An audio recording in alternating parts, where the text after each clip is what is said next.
Hi అండి, నమస్తే. Welcome back to mama's kitchen. నేను మీ సుమతి. ఈరోజు వీడియోలో సమ్మర్ స్పెషల్ ఫ్రూట్ కస్టర్డ్ రెసిపీని చేయబోతున్నాం. ఈ కస్టర్డ్ పౌడర్లో వెనిలా, స్ట్రాబెర్రీ, బటర్ స్కాచ్ అని ఇలా చాలా ఫ్లేవర్స్ ఉన్నాయి కదా. సో ఇక్కడ మేము వచ్చేసి ఈ సీజన్కి తగ్గట్టు టేస్టీగా ఉండే మ్యాంగో ఫ్లేవర్డ్ కస్టర్డ్ పౌడర్ని ఎంచుకున్నాం. మరైతే లేట్ చేయకుండా ఫ్రూట్ కస్టర్డ్ ఎలా చేయాలో చూద్దాం. ముందుగా కస్టర్డ్ పౌడర్ని మిక్స్ చేసి పెట్టుకుందాం. సో దానికోసమని ఇక్కడ మేము ఒక బౌల్ తీసుకొని ఇందులో 250 ml దాకా పాలు పోసుకుంటున్నాం. అలాగే మనం తీసుకున్న మ్యాంగో ఫ్లేవర్డ్ కస్టర్డ్ పౌడర్ని 4 టేబుల్ స్పూన్ల వరకు ఇందులో వేసుకోవాలి.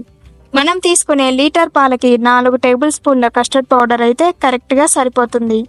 ఇన్ కేస్ మీరు 1/2 లీటర్ పాలతో ఈ రెసిపీని చేసుకోవాలనుకుంటే 2 టేబుల్ స్పూన్ల కస్టర్డ్ పౌడర్ అయితే కరెక్ట్గా సరిపోతుందండి. ఇలా మనం తీసుకునే మిల్క్ క్వాంటిటీని బట్టి కస్టర్డ్ పౌడర్ అనేది తీసుకోవాలి. ఇందులో వేసుకున్న కస్టర్డ్ పౌడర్ ఉండలు కట్టకుండా ఇలా కలుపుకొని పక్కన పెట్టుకోవాలి. ఇప్పుడు స్టవ్ పైన బౌల్లో 750 ml దాకా చిక్కటి పాలు పోసుకోవాలి. మనం తీసుకున్న లీటర్ పాలలో 250 ml పాలని కస్టర్డ్ పౌడర్ మిక్స్ చేసుకోవడానికి యూస్ చేసుకున్నాం కదా. సో ఇక మిగిలిన 750 ml పాలని ఇందులో వేసుకుంటున్నాం. మంటని లో ఫ్లేమ్లో పెట్టుకొని పాలు ఇలా పొంగు వచ్చిన తర్వాత మరో 2 నిమిషాల వరకు ఇలా కలుపుకుంటూ పాలను మరిగించుకోవాలి. ఇప్పుడు ఇందులో లీటర్ పాలకు సరిపడేలా 8 టేబుల్ స్పూన్ల పంచదారని వేసుకోవాలండి. ఇలా ఎప్పుడు చేసుకోవాలనుకున్నా లీటర్ పాలకి 4 టేబుల్ స్పూన్ల కస్టర్డ్ పౌడర్, అలాగే 8 టేబుల్ స్పూన్ల పంచదార. ఈ కొలతలు గుర్తు పెట్టుకుంటే చాలండి, ఫ్రూట్ కస్టర్డ్ చాలా ఈజీగా చేసేయచ్చు. అలాగే ముందుగా కలిపి పెట్టుకున్న కస్టర్డ్ పౌడర్ ఉంది కదండి. సో ఈ కస్టర్డ్ పౌడర్ని మళ్ళీ తిరిగి ఒకసారి బాగా కలిపి ఈ పాలల్లో వేసుకోవాలి. ఇలా వేసుకున్న తర్వాత కస్టర్డ్ పౌడర్ ఉండలు కట్టకుండా కలుపుకుంటూ మిక్స్ చేసుకోవాలి. కస్టర్డ్ పౌడర్ ఇలా పూర్తిగా కరిగిన తర్వాత ఇందులో వెనిలా ఎసెన్స్ను కూడా వేసుకుంటున్నాం. వెనిలా ఎసెన్స్ కంపల్సరీగా వేసుకోవాలనేం లేదండి, మీకు నచ్చితే వేసుకోవచ్చు, లేదంటే స్కిప్ చేసేయచ్చు.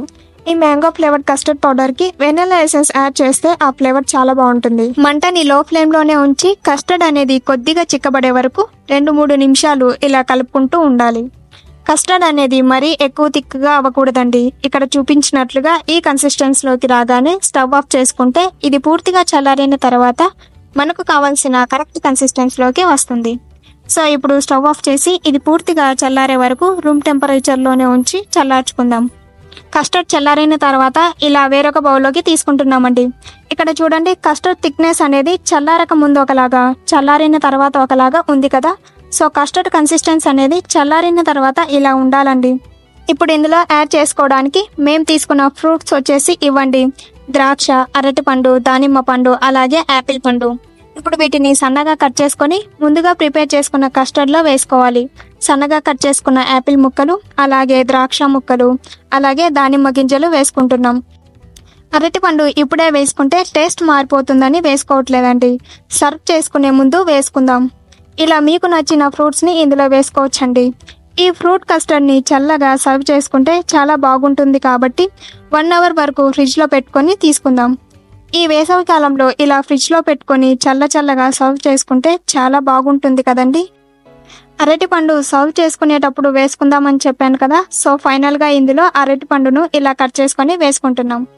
అంతేనండి, చూసారు కదా, చాలా సింపుల్గా హెల్తీగా ఫ్రూట్ కస్టర్డ్ రెడీ అయిపోయింది. ఫ్రూట్స్ అంటే ఇష్టపడని వాళ్ళు కూడా ఇలా చేసి పెడితే ఇష్టంగా తింటారు. అలాగే అప్పుడప్పుడు చిన్న పార్టీలు చేసుకుంటూ ఉంటాం. అలాంటప్పుడు ఇలా తక్కువ టైం తీసుకునే ఫ్రూట్ కస్టర్డ్ని చేసుకుంటే తినటానికి క్రీమీ టెక్స్చర్తో చాలా టేస్టీగా ఉంటుంది. అలాగే చూడడానికి కూడా రిచ్గా ఉంటుంది. ఈ వీడియో మీకు నచ్చినట్లయితే లైక్ చేయండి, షేర్ చేయండి, మా ఛానల్ని సబ్స్క్రైబ్ చేసుకోండి. మీరు ఇంట్లో ట్రై చేసి ఎలా ఉందో కమెంట్ చేయండి. బాయ్.